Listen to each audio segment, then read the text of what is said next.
Hunting down the perfect phone will, for many, mean finding one with the greatest equal combination of screen, camera, software, and design.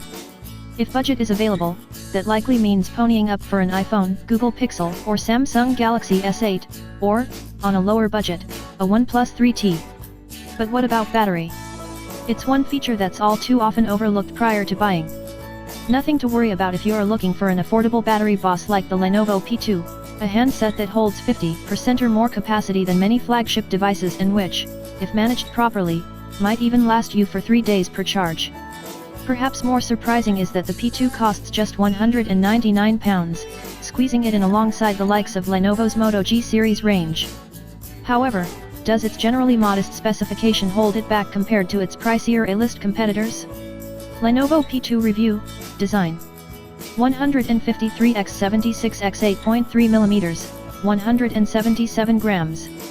Fingerprint sensor/home button. Metal back. Perhaps the most impressive thing about the Lenovo P2 design is how not huge its size is, considering that battery. You might think it would be larger than the iPhone 7 Plus, but the Lenovo is lighter, shorter, and narrower than Apple's 5.5-inch flagship. As a direct comparison to a more similar device, the P2 is less than 1 mm thicker than a OnePlus 3T, just over 1 mm wider and a fraction of a millimeter taller.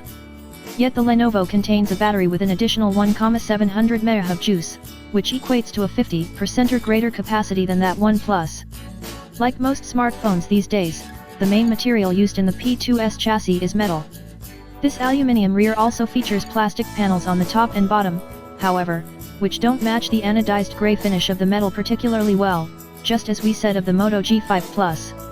The metal does have some quality detail to its finish though, polished, with chamfers on both the front and back around the frame, plus the center-placed camera, make it stand out. To help the phone feel comfortable in the hand, the P2 curves towards the edges on all 4 sides. It's also rounded at the corners and edges. The end result is a phone which, while seeming a little thicker than most, still feels like it belongs in your hand. It's not a monstrosity in the slightest. On the front, Lenovo's design language is beginning to mirror the Moto brand too. It includes a chrome trim home button which also acts as a fingerprint sensor. It's on the edges you will discover the P2's dedicated